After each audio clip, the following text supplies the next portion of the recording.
Salut à tous, aujourd'hui on se retrouve pour l'épisode 78 de l'After Zap Image. On va débuter avec une déclaration d'Emile Forsberg. Il nous dit: quand Gianluigi Buffon a félicité chacun d'entre nous, c'était très émouvant. Je lui ai dit: Gigi, tu es un des meilleurs gardiens de l'histoire.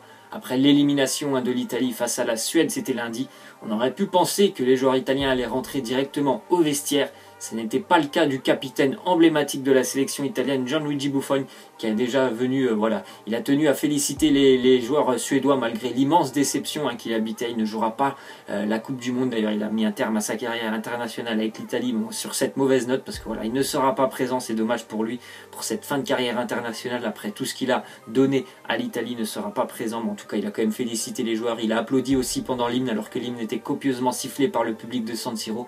Vraiment un super joueur, un super homme, Gianluigi Buffon. J'espère que ça pourra mieux se terminer avec la Juventus, pourquoi pas une fin d'année avec la Ligue des Champions au bout pour Buffon. Ensuite, on voit la une d'un quotidien italien qui nous dit l'Italie aux Italiens. En fait, parce que tout simplement, il y a beaucoup trop de joueurs étrangers en Serie A. Ce qui permet que les joueurs italiens ont beaucoup plus de mal en sélection. C'est un peu normal, si tu n'as pas la possibilité de jouer dans les meilleurs clubs de ton pays, c'est sûr que ta sélection elle va aller un petit peu moins bien. C'est ce qui se passe aussi en Italie. Je peux citer Dybala, Higuain, Icardi, Quadrado, enfin tout ça c'est pas des joueurs de nationalité italienne, et on voit que les meilleurs clubs en Italie, il y a souvent des joueurs étrangers mais très peu d'Italiens, et les Italiens aussi ont beaucoup de mal à s'exporter comme peuvent le faire les Français qui réussissent très bien en Angleterre, en Allemagne ou encore en Espagne. C'est peut-être aussi un petit peu les raisons qui font que l'Italie ne sera pas présente à la Coupe du Monde. Ils sont un petit peu dans un creux en ce moment. Il n'y a pas énormément de joueurs talentueux, alors qu'en France, certes, il n'y en a pas énormément non plus en Ligue 1, mais c'est vrai qu'à l'étranger, ils sont très très forts, les joueurs français. Ensuite, on voit une petite info qui concerne Kurt Zouma. Il est actuellement prêté par Chelsea à Stoke, et on apprend qu'il y a quand même 20 clubs qui s'intéressent à Zouma pour l'année prochaine. 3 clubs en France, Nice, Lyon et Marseille. Kurt Zouma, c'est un défenseur très athlétique, un vrai mur en défense. C'est quelqu'un aussi qui est très très bon dans les duels. Il est capable vraiment de bousculer tous les attaquants. Même si c'est un attaquant très physique, Kurt Zouma, il va lui répondre. Donc il fait un très bon début de saison avec Stoke City, malgré que Stoke City a énormément de difficultés en défense. Il est toujours titulaire, c'est vraiment un pilier de cette défense de Stoke. Je pense que ce serait bien pour lui un petit retour en Ligue 1, notamment à Marseille. Pourquoi pas à Marseille? On voit que les défenseurs marseillais quand même sont assez vieillissants. Ensuite, on voit une déclaration d'Alex Lacazette après le match nul de l'équipe de France face à la sélection allemande, 2 buts partout. Il nous dit: oui, c'est mon meilleur match en équipe de France, il n'y a pas de débat sur ça, le coach m'a dit que c'était bien. Doublé pour Alexandre Lacazette qui a saisi sa chance après la blessure d'Olivier Giroud. Il était titulaire, Alexandre Lacazette, ça s'est bien passé pour lui. 2 buts, il a fait de nombreux appels, il a été décisif, il a été très disponible aussi en attaque, donc vraiment un bon match et un match référence pour Alexandre Lacazette. Et je pense que ça va peut-être un petit peu changer les idées pour Didier Deschamps. Peut-être qu'il va vraiment entrer en concurrence avec Olivier Giroud, parce qu'à l'heure actuelle, Olivier Giroud était largement au-dessus d'Alexandre Lacazette dans l'esprit de Didier Deschamps. Peut-être que ça va un petit peu resserrer les écarts pour les prochains matchs des Bleus.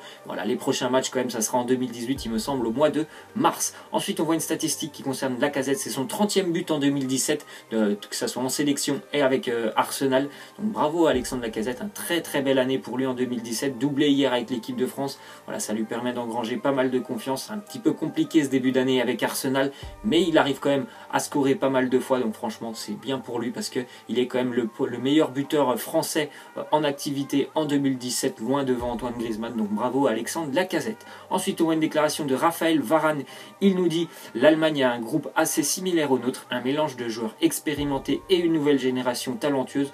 Je pense que c'est tout à fait vrai. La France a beaucoup de joueurs, notamment des jeunes joueurs qui sont très très intéressants. L'Allemagne aussi, par exemple hier, je ne sais pas si tout le monde connaissait Plattenhardt, le défenseur allemand. Il y a quand même pas mal de bons joueurs en sélection allemande, et qui sont assez jeunes. Je pense que franchement, niveau qualité, l'équipe de France est largement supérieure avec ces jeunes joueurs, mais on voit aussi que l'Allemagne a quand même un beau futur. Ensuite, on voit une petite info qui concerne le sélectionneur des Pays-Bas, Dick Advocaat.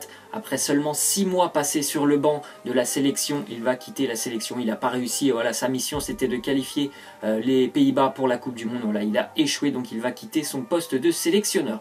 Ensuite, on voit la défaite de l'Argentine face au Nigeria. C'était en Russie, les Argentins qui menaient pourtant 2-0 dans ce match où Messi n'était pas là. Il avait été préservé, il était d'ailleurs de retour à Barcelone.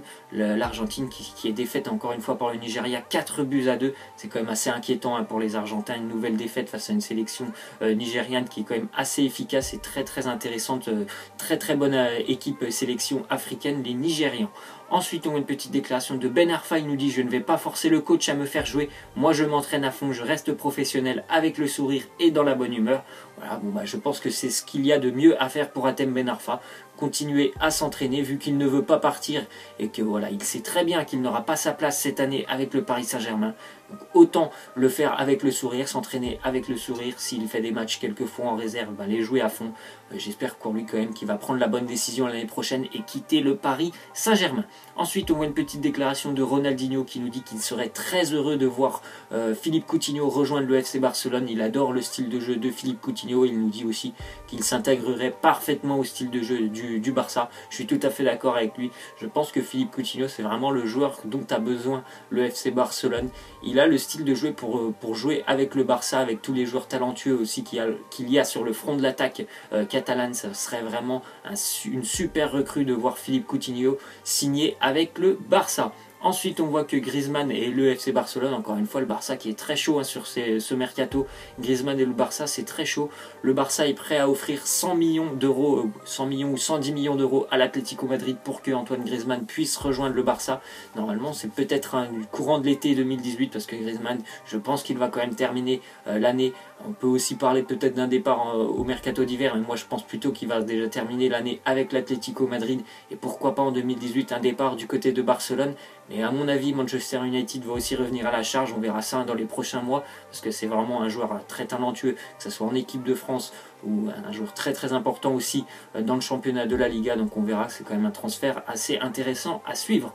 Ensuite, on voit une déclaration de Diego Maradona. Il nous dit: je regrette beaucoup que l'Italie n'ait pas réussi à se qualifier pour le mondial. Les Italiens ont toujours donné de la couleur aux Coupes du Monde. C'est vrai que c'est dommage quand même, parce que bon, l'Italie c'est une nation phare du football. Voilà, ils ont une petite période à vide. Ça fait maintenant 60 ans qu'ils étaient toujours présents en Coupe du Monde. C'est la première fois qu'ils vont rater cette Coupe du Monde. J'espère que ça va peut-être leur faire du bien, voilà, de rater une Coupe du Monde, qui vont pouvoir relancer un petit peu la machine.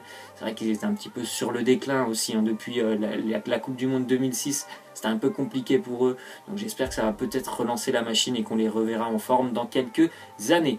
Ensuite, on va voir maintenant un arrière-gauche d'Eibar, âgé de 24 ans, David Junca, qui serait pressenti pour remplacer Patrice Evra à Marseille selon la presse espagnole. Alors je connais pas du tout le joueur, voilà. Je sais qu'il a seulement 24 ans, il ne joue pas énormément du côté d'Eibar, il fait souvent des bouts de match, il est rarement titulaire. Donc visiblement l'Olympique de Marseille s'intéresserait à lui pour le remplacer Patrice Evra. Ensuite, on voit que l'Athletic Bilbao a prolongé son buteur Aritz Aduriz. Il a maintenant 35 ans, Aritz Aduriz. Il est prolongé jusqu'en juin 2018, encore un an pour lui du côté de Bilbao. C'est vraiment un joueur qui appartient à Bilbao.